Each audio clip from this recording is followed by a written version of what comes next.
Hello, everyone. Thank you for joining us today for the Industry Career Coaching 101 presentation. We will hear from a variety of speakers from the University of Arizona Student Engagement and Career Development that will be able to provide you with essential career information. Please hold all your questions till the end. For our first speaker, I would like to introduce Louise Till. Thank you so much, Elena. And I do have a few slides, if that's okay. Yes, please. All right, great. Well, it's nice to see so many people here. All right. And can everyone see that okay? Yes, okay, wonderful. Well, I'll go ahead and get started then. My name is Louise Till, and as Elena said, I work at University of Arizona at the Student Engagement and Career Development Office. I'm a program manager for functional skills development, and I am going to be telling you about a program today called Fast Track. That is a program that trains students in high demand functional skills and also provides the opportunity for students to connect with employers. So for this program, the idea of the program is really to bridge the skills gap from the classroom to the workplace. And often we have a lot of juniors and seniors sign up because those are the students who are looking to really bridge that gap with a pre-internship type of experience before they go off and do internships and get ready for their careers. So Fast Track offers students an opportunity to learn industry-specific technical skills before they enter the job market. And this program is for students in any major undergraduate, and sometimes we do have, we open it up to alum or other graduate students as well that can gain skills and experience and then add to their resume, add to their LinkedIn profile, and helps them to have more skills to apply for the jobs they're interested in. So this is a 4 to 6 week co-curricular program where they interact with employers. And for employers, employers are really seeking graduates who do have some of these specific skills and that are in demand. So it really works well for both the students and for the employers. And then the employers get that opportunity to see talent in action and interact with students during the kickoff and presentation. So there's 3 parts to this program. The first is the learning curriculum. This is normally either from the employer or from SECD, where students have about 10 hours of where they're actually learning that skill. The second phase is the project. That's a real world work project that would be very similar to what they would be learning, training they would be doing at their job. And then the expert feedback is that last part. And that's when the students do the project in teams and then come back and do a presentation at the end. And the employers get to be part of that final presentation. So all fast tracks, even though they're all different, they all have these 3 parts to them. So in addition to that, Fast Track is aligned to our career clusters at U of A. We have the 10 career clusters. So we do align it to these career clusters and also to our NACE career competencies. So as students are learning these technical skills, they're also learning other skills such as leadership and teamwork as they're going through their curriculum and project. So some of the examples of some of the previous fast tracks and upcoming fast tracks that we have done are things like project management, cloud computing, sales leadership, customer experience, data analytics, and digital marketing. These are just a few of the examples of fast tracks. Fast tracks can really be done in any career cluster, any industry that an employer is interested in, or to fulfill a student need. We just had a student, we just had one on Excel because we had so many students really requesting, hey, I need more support just learning Excel. So we look at what do our students need and what do our employers need to fill that gap. Some of the employer benefits. For employers, they get to be present at that kickoff and finale, they get to showcase their organization. So for students, this is a way they can learn more about certain employers in a little more informal setting. Employers can network with students, observe the students, and then if they do have that custom curriculum, they get to bring that into the fast track. And sometimes the fast track does work like a potential applicant pool, where a student might complete the fast track and then want to stay with the company for upcoming internships and jobs. So the program does have 3 sponsorship tiers. And the reason for this is that the employers have different goals and different levels of involvement. So we want to support, employers who just want to be a little bit involved, or employers who want to be really involved. So that is the purpose for the different tier levels. So that is the end of my very brief presentation on Fast Track. And feel free to contact me if you are interested in learning more about functional skills or have any other questions or comments. My email is here on this slide. So thank you so much. Thank you, Louise. Our next speaker is Eli Burke.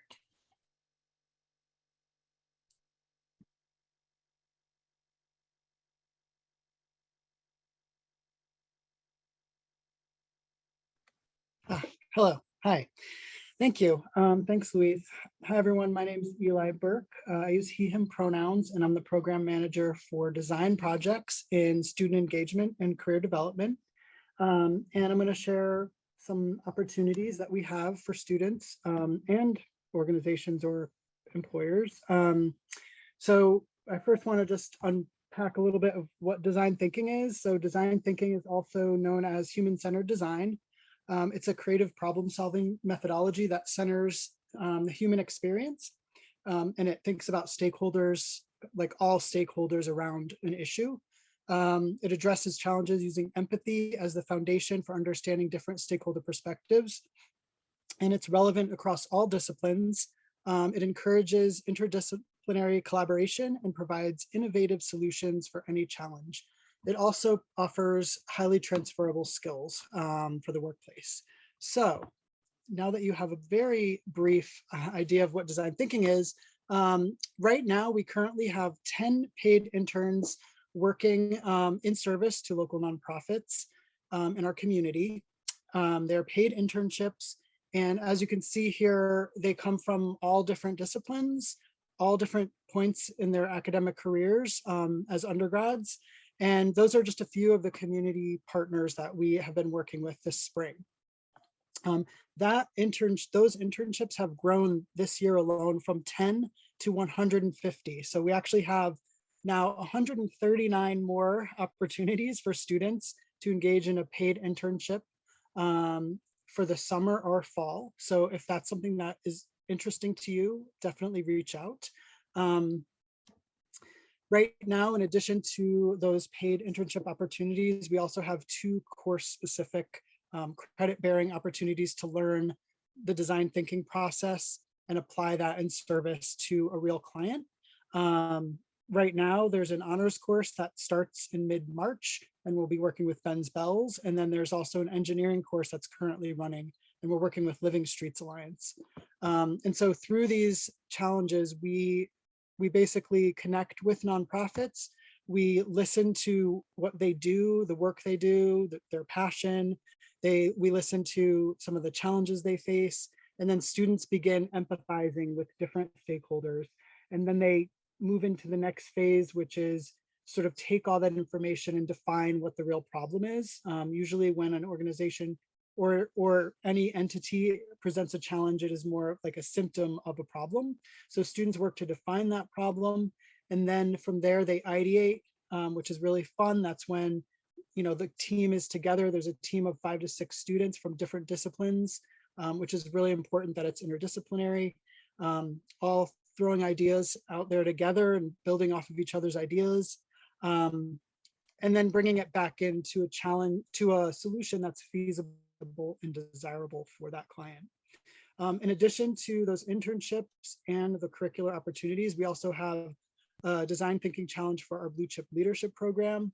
Right now, there's 65 students, plus more than 65 students actually in this design thinking challenge. And this spring it's for Republic Services, our local recycling provider. So I went pretty fast, but that is really those three areas in a nutshell. There's course specific opportunities, there's paid internship opportunities, and then there's internships through our Blue Chip Leadership Program. Thanks for letting me highlight this program. Thank you, Eli. It is my pleasure now to introduce Mary Cantor. Yes, hey everyone. I'm going to share my screen as well, but if you do want to follow along on the slides, there's a link there. And then I'm going to go ahead, hop into presentation mode here. And then, yes, here. Okay, cool. So let's go back. All right, so build the skill. So build the skill is all about building transferable skills. So these are things you need across industries, no matter what field you're going into. And for you students, it's things that you can be applying now in your internship, in the research that you're doing with a professor, in your club or organization, whatever it is. These are skills that you can use today. And in fact, that you will use through Build the Skill. So just a couple of quotes from folks who have completed Build the Skill. One major takeaway that I have learned is the importance of having empathy for others and how this can have a positive influence on leadership. So often we think of leadership as something that you need to have a position for, but what we really want to leverage is that you can do leadership no matter where you are in your college or career journey, regardless of your title or position. Next is collaboration. So for group goal setting, breaking down person-to-person responsibilities organized by tasks is key. So this is huge. Sometimes, you need some experiences, in the workplace to figure out, what's the best way to manage a project. But through collaboration, you can learn to do that through some of the experiences you're already in. So that's something that you can take to the workplace and start to apply immediately. And then last is professional communication. So I feel like I can use the feedback lessons to improve how I talk to people. I feel like I am usually way too robotic and obnoxious when I give feedback. So this helped me step back and learn to be more emotionally aware. So the professional communication track, you learn some practical things, how to write a report, how to do an informational interview, but you also learn how to give feedback, which is something that employers really value. And you're going to get feedback in the workplace. So prepping yourself of how to receive feedback, how to provide feedback is an essential tool that isn't always visible on your resume, but you can show employers that you have it by earning the digital badge through Build the Skill. So this is an example of the content that you go through. Build the Skill is fully online. It's self-paced, so you can do it on your own time on a schedule that works for you. But this is a snapshot of what it looks like in D2L. So you'd be pretty familiar with the platform if you're a student going through the process, but you'll learn a concept, you'll apply it by doing an activity off the screen, and then you reflect in an e-portfolio. So you kind of get to build in some tech components there. To earn the badge, you work through online self-paced content. So it takes about 2 to 3 hours per week over the course of 5 weeks. So definitely doable. You can work on it here and there and adjust according to your schedule. You'll create an e-portfolio using either Google Slides or Adobe Spark or Wix or whatever platform you want to use to create your little web page. And then you'll practice in a big interview reflection. So it's really important that obviously you've spent all this time to learn these skills, but then to be able to verbalize it and talk to an employer about it is really important. And I say employer, but also, reach out to a professor to ask for a research position, or whether you're looking for an on-campus job or an internship. So it is about, building towards your eventual career. But I always want to anchor that and say that these are things that you can use right now when you're looking for summer jobs, when you're looking for opportunities on campus. These are skills that you can start to apply and practice now. Okay, so that was really super fast. I'm trying to keep us back on time, but if you have any questions, I'll pop my email in the chat here afterwards, and thanks for listening. Thank you, Mary. It's been very informative afternoon, and I would like to now introduce you all to Cameron Noble. He is the BIO5 Ambassador Facilitator. Hello, let me just share my screen real quick.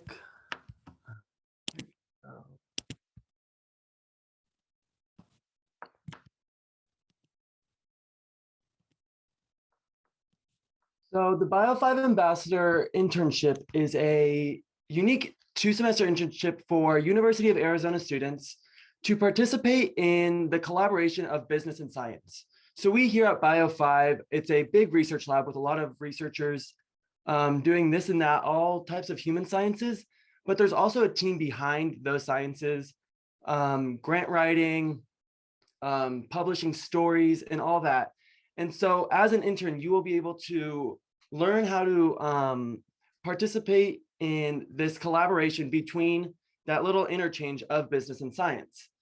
Another highlight of the experience is learning how to thrive in a professional environment through professional development workshops. And the main goal of it is to work with a mentor on a project of your choice. So there are a couple areas of focus within this internship, which is graphic design, event planning, grant writing, business administration, and digital marketing. So you will be able to work with a staff mentor in Bio5 throughout the course of 2 semesters on different projects and ultimately gain professional skills within these different areas. One highlight of the internship is the professional development workshops. These workshops focus on skills such as public speaking, marketing, networking, communications, business etiquette, and a whole bunch more. These workshops go on throughout the year, and we bring in professionals in these different areas to talk and work with you about an hour every couple of weeks, and just so you can learn about these different areas and gain these skills. That was super quick, but I will be here later if anyone has any questions. So thank you.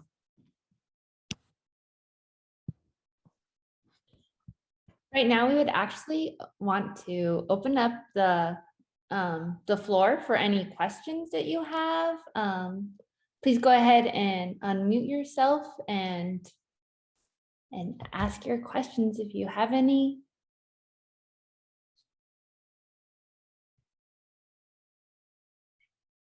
So we do have a question in the chat, and it says, are these opportunities available to graduating seniors? Are you talking for the ambassadors, or I'm not quite sure, Faith? I can take a stab at your answer, at least for the SECD perspective. So I know that for some of them, they are time bound, but our office serves alumni up to a year after graduation. So I know for Build the Skill, we have had alumni in the program, but it might vary for fast track and design programs, just depending on that content. But for SECD services in general, yes, we serve alumni. And I know the answer for Build the Skill is yes. And then Eli and Louise can give some context for their programs. Yes, absolutely, for fast track. With the design projects, because they are paid internships, I do believe that you need to be enrolled at the time. For the Bio5 ambassadors, it is only open to undergraduates. But they're also for graduating seniors, right? So in other words, last year, students could have signed up that graduated this April. Or am I mistaken? I could be. No, so you would have to be a senior this year to participate, not graduating this year and being enrolled next year. I think there's still a misunderstanding, but that's all right. We have the contacts of people, so please contact them directly. That's great too. I have a question. Are there any of these that can be taken for credit, or that have to be taken for credit, or things like that? There are design projects classes that are credit bearing. But yours isn't, or? What was that? The one that you are administering is not, Eli?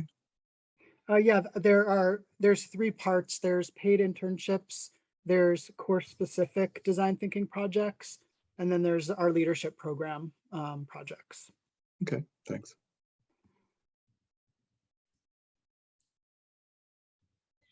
Any more questions?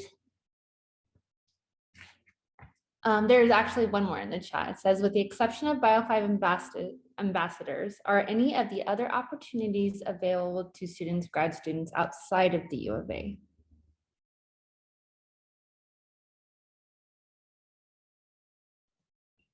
For fast track, you do have to be, enrolled in U of A, and then some of them, as we mentioned, are open to, as Mary said, first year alum, or some of them, depending on the fast track, have been open to master's or PhD students, but it all is for U of A.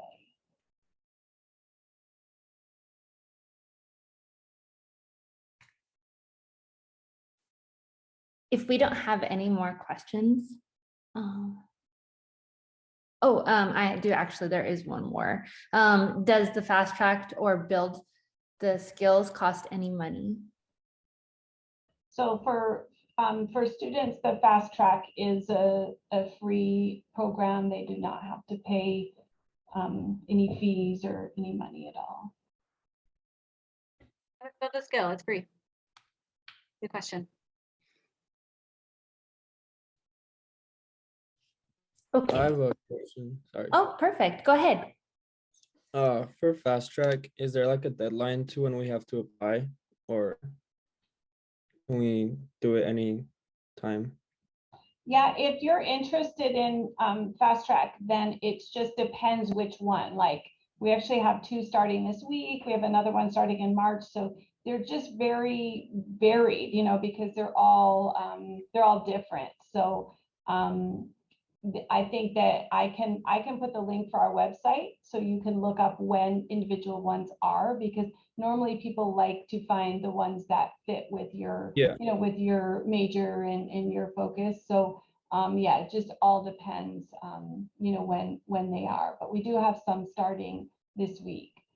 And are there like a certain amount of spots available? Like, do they fill up, or is it just like unlimited for whoever wants to do it? Yeah, there are a certain amount of spots, but normally they don't fill up because there's usually enough, and they are specialized enough that usually there's room for all students who are interested. Thank you.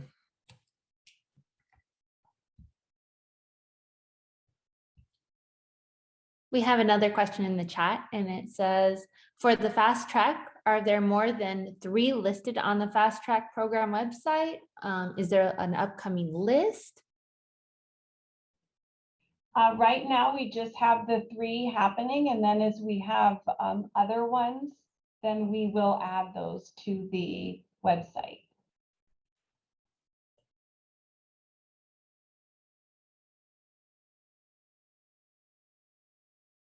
A question there about postdoctoral fellows. I know Build the Skill, you could still join just as long as you're enrolled at the U of A, anyone can join Build the Skill. And I think it's the same for fast track too, right, Louise? Yeah, it just I don't know, depends which one it is, whether it's open. But if there was a postdoctoral fellow interested and they emailed us, then you know we would most likely let them in. Some of them are more just for undergraduates, but we're usually pretty flexible. Design projects are geared for undergrads.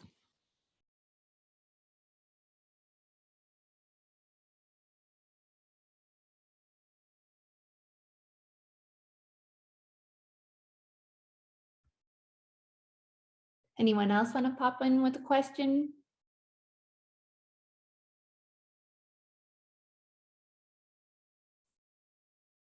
Don't be shy. I would just add to that, you know, a lot of these opportunities, and particularly I can speak for design projects when I say that, these are potential future employers that you do these projects for. So anytime you're engaged in a community project, you know, you're putting yourself out there, and it's a great way to kind of roll into a position if that's a possibility. So I think any of these opportunities you can take advantage of that involve connecting with the community or potential employers are awesome.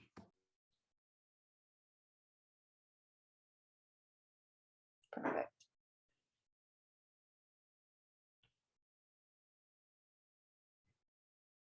How long do these projects usually last? The design projects for the internships, they are semester long. However, usually a challenge runs about 8 weeks. So we do like a training. We do training with the design thinking process, and get folks together on teams, and then they jump into to a challenge.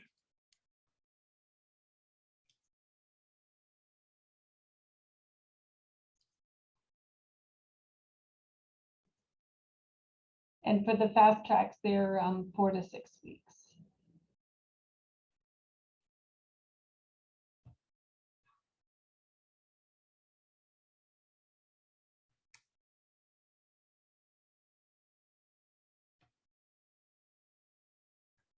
Any more questions?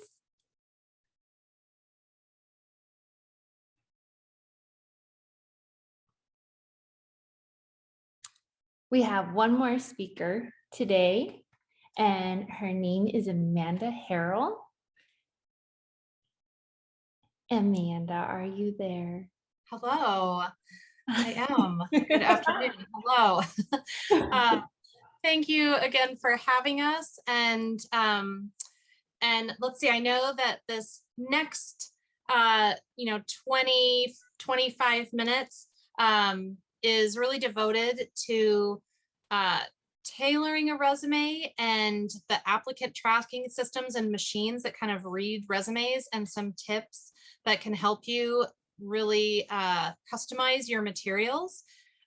So I'll get started with that. I will share the presentation in the chat afterwards. And then we'll definitely have about 10 minutes for questions, and I'll probably ask everyone to participate in the chat at different times.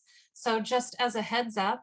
And then as we're going through this too, it might be helpful to actually on another screen, just pull up, maybe you have a job description or an internship description, something that you've seen recently or that you're interested in applying to.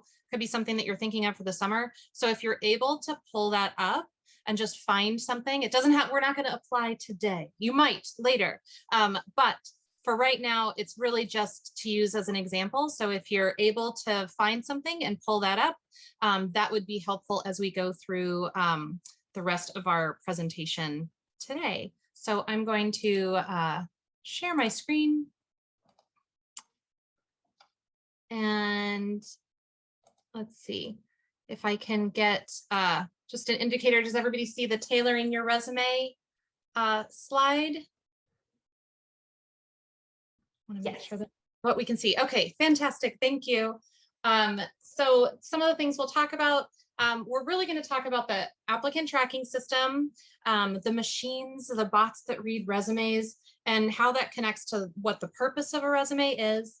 I'll share some do's and don'ts for resumes specifically that have to do with applicant tracking systems. We'll talk also about how you can use a job description to tailor to your own experience. And then I definitely want to have about 10 minutes for questions. So if you do have questions that come up throughout, just add them into the chat, and we'll make sure there's plenty of time for questions at the end in probably in about 15, 18 minutes. So we'll just dive in. What is an ATS, or an applicant tracking system? It is human resources software, and it's used by a number of organizations as to track applicants. It's a database for applicants. It often organizes and communicates with candidates that are applying to positions. And it's used in a lot of larger organizations and many Fortune 500 companies. If you're applying anywhere that is, where there's maybe, let's say, over 500 people in that organization, they're most likely using an applicant tracking system. So why does it matter, or what is it important to know what an applicant tracking system is? It's often the first reader of a resume. So this software is reading your resume when you send it in before it gets to a person. And the applicant tracking system, or ATS, sorts and parses resumes, and it will often move candidates forward to a person. So if you're applying, it's very likely, and this is again for larger organizations, it's very likely that an applicant tracking system or an ATS is reading your resume before it makes its way to a hiring manager or to that team that is hiring. And it's the applicant tracking system that actually kind of pulls candidates that seem to be a match. And it does this through a keyword search. So that's what applicant tracking systems do. They identify keywords that are in the job description and match applicants based on your materials and what you've submitted. So it's really important to think, you know, how can you get through an applicant tracking system and beat the system, or, you know, make sure that your materials are seen by an individual. So it really helps to think of, I think we're going to take a step back and just think of the purpose of a resume. This is helpful in really kind of thinking as you create or edit or refine what you have now. And this is also applicable to cover letters as well as you're creating your application materials. But the purpose is that your resume is really used as a marketing tool. It's meant to highlight your unique skills, experiences, and education.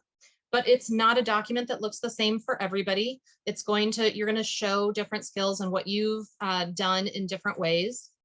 It's meant to highlight your achievements and how you've contributed. It's stronger if it acts as that highlighting of your achievements versus showing duties and tasks that you've done. And it's really tailored to different industries and different positions. It's not going to be the same for all careers, and it's not going to be the same for all jobs. Even, you know, if you see a position in one organization and maybe a very similar position in another, those job descriptions are going to be different, and your resume should be slightly different and tailored to both of those different types of things. And it really is helpful to think of an applicant tracking system and purpose of a resume as showing what is recent and relevant in your experience. It's not necessarily an account of everything you've ever done. So really focusing on what is applicable, what is really relevant to what you're applying for. So I like to break down kind of like this concept of the purpose of a resume with an example. And we're going to look at an example of one of my favorite candidates, who is my dog Buster. So yes, I designed a resume for my dog because I think he is going for a position soon, and it really helps to show what a resume can look like from a very simple, before we start writing it for ourselves, what it can look like for a pet, knowing often what pets and what dogs are, what their skills are. So I'm going to ask everybody to just participate in the chat. If we think of a resume as a marketing tool, as a highlight of achievements, as showing skills, what stands out to you? And you can just add anything to the chat, any words that might generate some ideas. Is there anything that stands out to you in Buster's resume that he is using his resume as a marketing tool? We'll keep an eye out. I do see some things coming through. Yes, thank you. We see like education level. So he shows that he's completed some different courses. That's definitely something he's featuring at the top. He's adaptable. This is actually adaptability and flexibility is something that many employers are looking for right now. So I love that that word shows up. Yes, he shows his achievements. And he's cute. And I should say, photos are not typically on resumes. I know that's a little confusing. This is just for an example for Buster, but I'm so glad that you asked that. I would not suggest photos for resumes. But thank you for asking that question. So yes, he's showing a few things. He shows his skills with socialization. He has, Buster does have very good impulse control. Yeah, we're trying to have him mentor his brother as well. So thank you for participating. I'm going to share like how we can look at this in relation to a job description. So if we're thinking of, and Buster is going for a particular position, oops. I think I've skipped back in my slides. Hang on real quick. So one of the things that we want to notice with Buster is just the difference of what we think that dogs might generally be known for it's very specific skills like being able to, sit or stay. I don't know if I'm gonna get my slides lined up real quick. Hang on.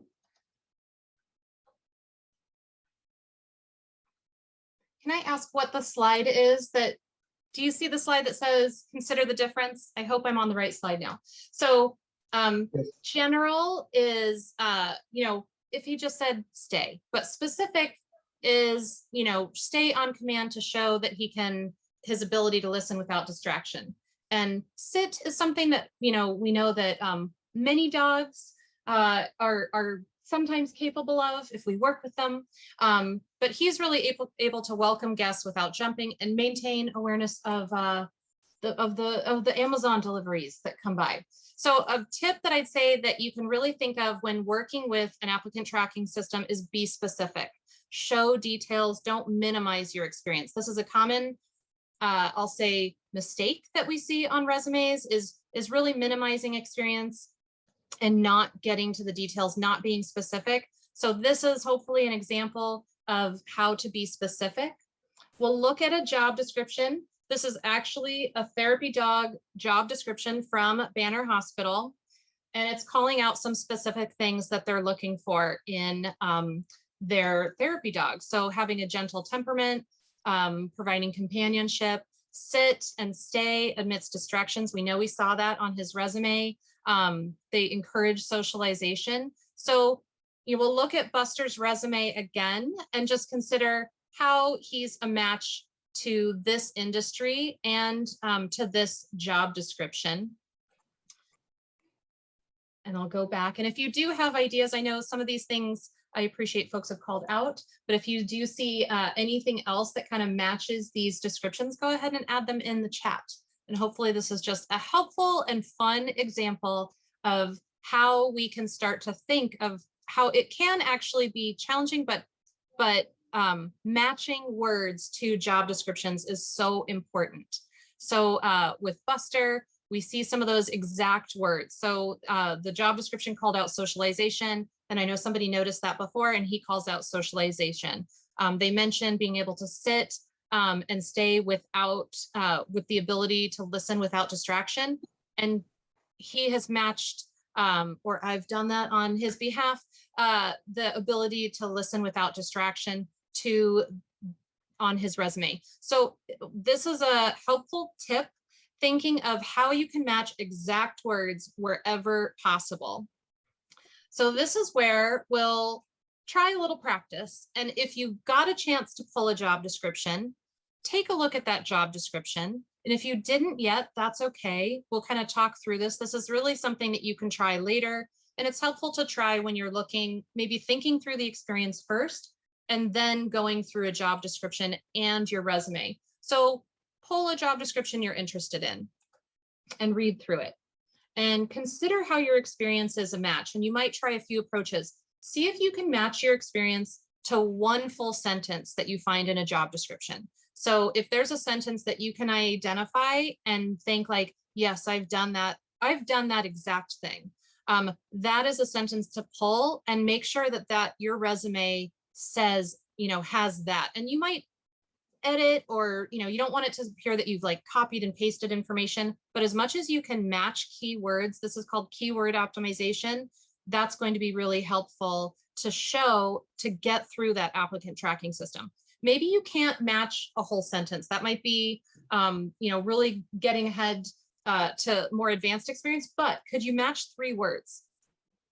And I'll tell you, some of the words that are really important to match are the ones that appear at the top of the job description and at the beginning of a sentence. So if a job description, it says like, in this role, you will be, and it has maybe some bullet points, and it says, designing curriculum and content. So those words at the beginning are going to be really important, the designing and the developing curriculum. So see if you go through, can you match 3 words? And if you can't do that, that's okay. Can you match 1 word? We're just trying to find things that you can match as much as possible. So maybe we'll use that idea of designing curriculum and content. Maybe you haven't designed curriculum content, but have you designed something? Have you designed a study guide? Have you designed a plan for to implement for how your siblings, what you might have chores at home that you might have done with siblings? I'm just thinking, like, trying to think of any experiences that you can tap into. You might have really applicable experiences, and that's great. That might be where you're matching a full sentence. If you don't, maybe trying to match 3 words. And if you don't have that, just trying to match 1 word and show what's transferable. And if you do have a job description and you're doing this in the moment, go ahead and add it to the chat. Like, looking at your job description, what's a sentence or a couple words that you've done that you either want to add to your resume if you don't have that, or edit and alter your resume a little bit to show that.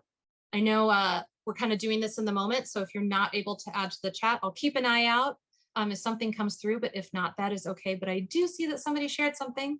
Yeah, I think that collaborate, looks like Tristan just shared the word collaborate. That's great. And that's a really important skill that a lot of employers are looking for. So that's fantastic one to share and to feature. And then just thinking of, like, can you match any more words?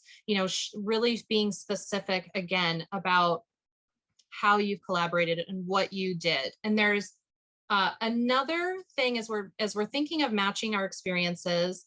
I see somebody else has added that they can match the word plans. That's fantastic. It's really just trying to highlight those words that you can match and starting small and building from there. And then those are words that if you're applying to a particular job, you want to make sure and feature as much as possible in your resume.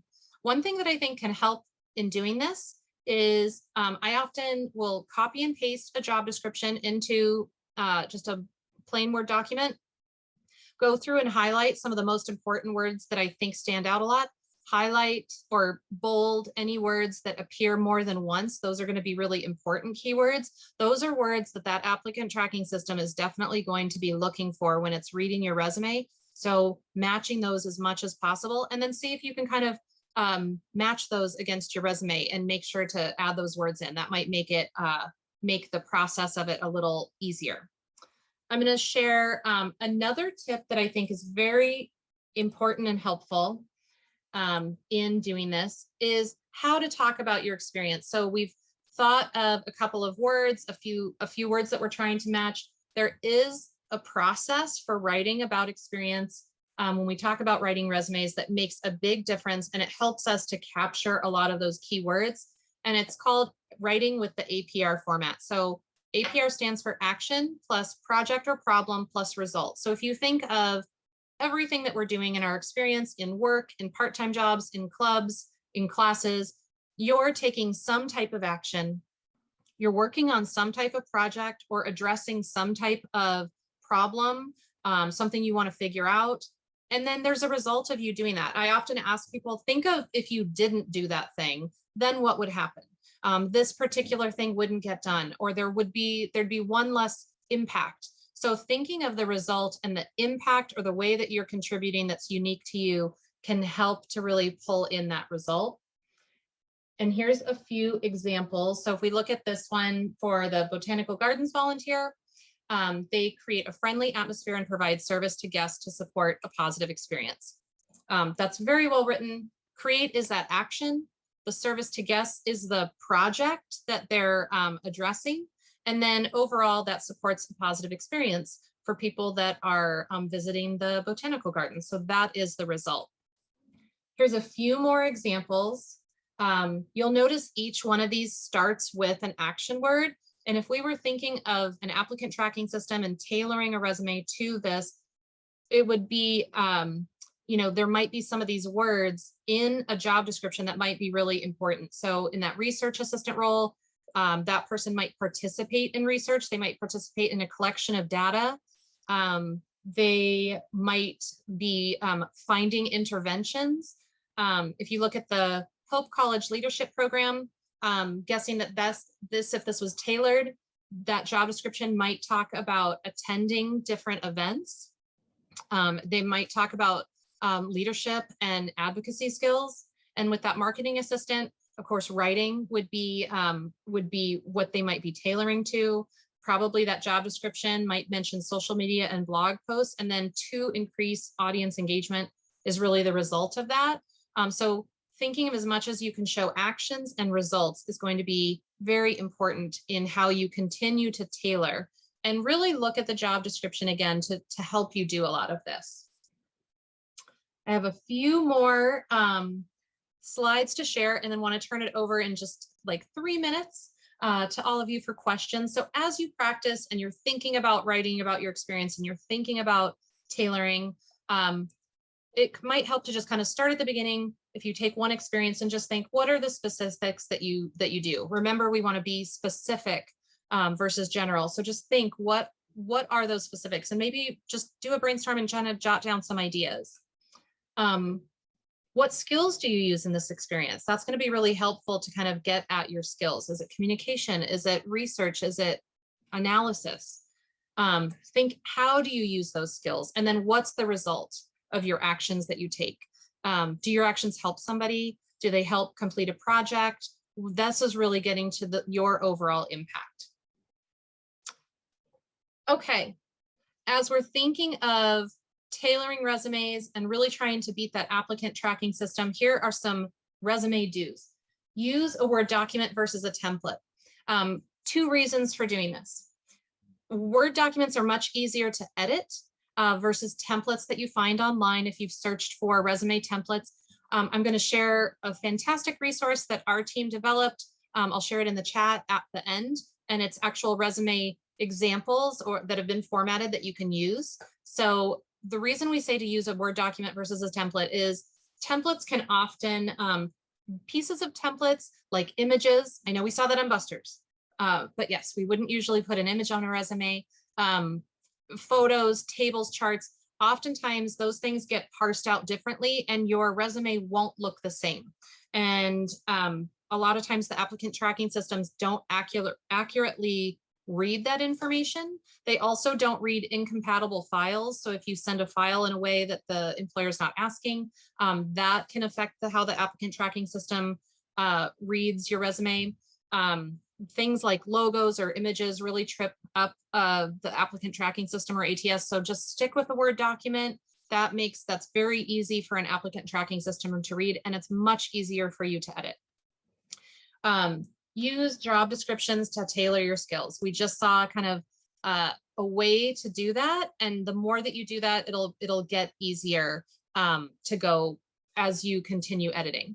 I saw there's a question: do shapes and objects inside a Word document mess up an applicant tracking system? Yes, they could. Some employers have all different versions of applicant tracking systems. You know, something that was created in 2021 might be really up to date, but if somebody's using an applicant tracking system from 2017, and that's very likely, that might not read, that might not be as up to date in their software. So I'd say yes, that can affect an applicant tracking system. Very good question. A couple other things resume do's. So using job descriptions, highlight what's recent and relevant. Make sure that stands out, and have, you know, what's really recent and relevant as much as possible at the top. Make sure to optimize for keywords, be specific versus general. I just mentioned this, put your most important details at the top. If you want to lead with skills, look at the job description. And if the job description mentions a lot of, it's very heavy on software and technical proficiencies, that might be what is closer to the top of your resume, because you want that to stand out more. If it's very heavily focused on education and it's degree specific, you know, they're looking for specific areas of study, that might be what you lead with. And use action words to start all of your writing when you're writing about experiences in clubs, organizations, with your work experience. Just start with an action word each time, and follow directions of each application. I see things often that interfere with applicant tracking systems, and it's often that somebody applied using the wrong materials. So they asked for a Word document and somebody applied using a different type of document. It's really important to read the directions and follow the directions for each application. If they say Word document, then apply with that. If they mention using a PDF, then apply with that. So really follow the directions for each application. Some quick don'ts: don't minimize your experience. Really, this is a chance to highlight all that you've done. Be really proud of your experiences. This is a marketing document in every industry. That is what a resume is designed to do. And this will help you to think too of being specific. Don't use templates that aren't a match for your industry. There's a lot of templates out there that just are maybe designed for mid-level career, or they're just not really designed for your industry. So find something, you know, that matches your industry. And again, I'll share that resource that we have that has some great resume examples that you can download. Don't sacrifice content for aesthetic. So sometimes templates might look really nice, but you can make a Word document look very nice and organized as well. The content is going to be more, an applicant tracking system doesn't know what your resume looks like. It just knows what it can read. Don't include references on your resume. This is a thing of the past that probably stopped about 5 to 7 years ago. Employers will ask for your references through uploading in a different format. So you don't need to use that space on your resume. Check your resume for words like helped or worked. These are not specific and they don't really indicate clear action. You want to go back and think like, what's the action that you took when you were helping or if you were working on something? And don't overuse the same action words. So generally, if you're wanting to hit an applicant tracking system's kind of count of words, let's say you see a job description and they mention analyze. Maybe putting analyze in twice and showing you've done that a couple times, but you wouldn't want to have that be your main skill and you're forgoing other skills that you might show. So I'd say like once you've mentioned something, maybe 2, maybe 3 times, try to find another action word to use. I'm going to put up a slide of what's next, and then I see there's questions in the chat that I want to answer. Here's a couple of just things to do next. I want to mention one resource that's in there too, and then I'll share some of the links that I mentioned. JobScan is a great tool to use that you can test how your resume compares to an applicant tracking or compares to a job description. You get generally 5 free scans. Sometimes, and you can just search on Google for JobScan, you'll come across it. JobScan, I think you get 5 free scans. And then sometimes if you share about JobScan on LinkedIn, you'll get like 3 more free scans. But it's really helpful to use once you've edited your resume and you're really you're comparing your job description that you're interested in with your resume that you've edited, and it'll tell you how close of a match you are.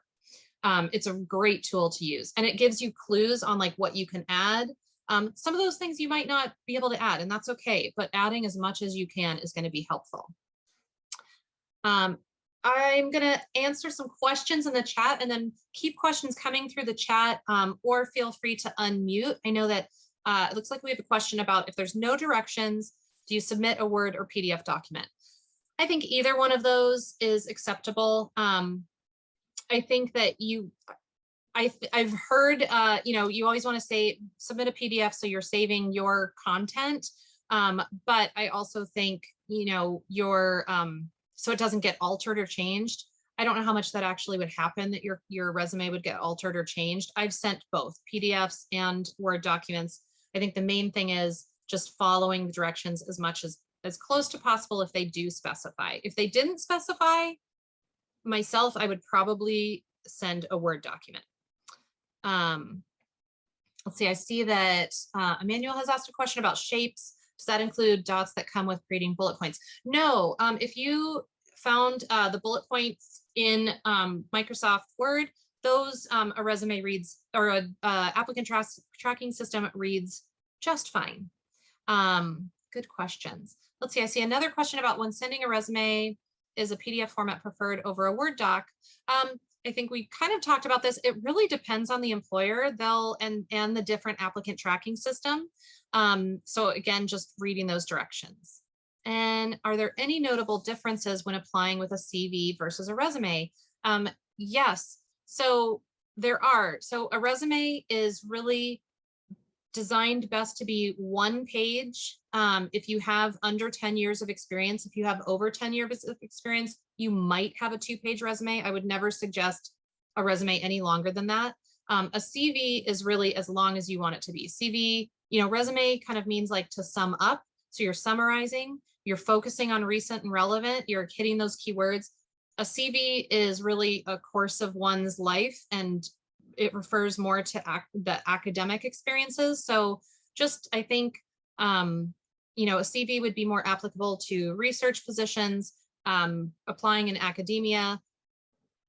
Maybe there might be some nonprofits, but I think more private sector employees are going to be expecting a resume. Sometimes some employers will say, upload your resume or CV here. And I think just upload what you have that is most applicable to your experience and to the position you're applying to. I'm going to start sharing some things in the chat, and then, yeah, what other questions can I help with?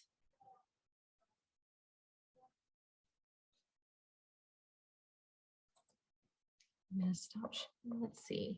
I'm going to grab some of those links. So I mentioned the resume samples that we have, and this is a link on our website that can be really helpful in finding a template. I'll call them templates, but they're really just Word documents that have been turned into examples that might match for you. There's about 20 different examples. You can see the example, and then you can also download a Word version. So if you're wanting to take your resume out of a template and use something different, this might be a really good resource for you to use. You might look at the environment and resources, or the data and technology, or health and biosciences examples to get ideas that you might want to kind of form your resume after.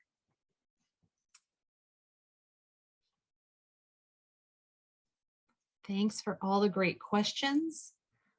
Are there any other questions I can help with?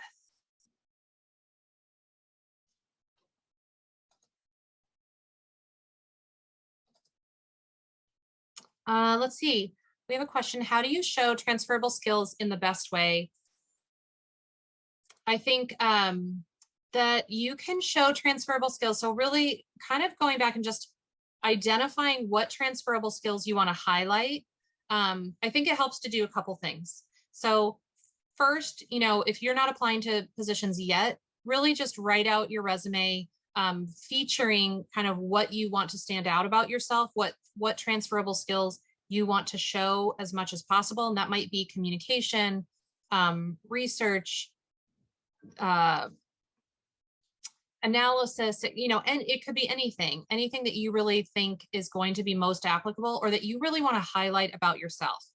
Then when you look at a job description, try to see where that might match up, and or what might be transferable that you didn't list that is a skill of yours in that job description, and that might be something to add. So I think really help, as you're thinking of transferable skills, how do you show those in the best way? Thinking of what you want to stand out. If you knew that an employer was going to take a look at your resume for, 20 seconds, what are 3 things you'd want them to know about you? What are 3 skills you want to be sure that they knew, or 3 things that you want them to know that you've done or been involved with? And I think try to kind of let that, maybe as you start to answer that question, that can help you start to show those transferable skills. Let's see. If you have a journal authorship, should this be included in the CV or resume? It should definitely be included on a CV. That's a really one of the differences. It could be included on a resume also if it is relevant.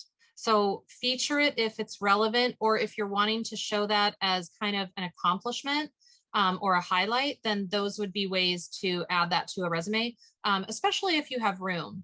If you're trying to stay within a page on a resume, that's where you start to think of like how can these things be featured that are most relevant, and you have to kind of start to make some decisions. But on a CV, you would absolutely include that, and then just make sure it follows the format for the industry that you're applying for. And that can be tricky to find out, but academia uses a different format than if you are applying for private sector job with a journal, so, or with, you know, a publication. So just make sure, and you could do that through some Googling. I don't know that cover letters go through applicant tracking systems in the same way. I bet you know, that's a great question.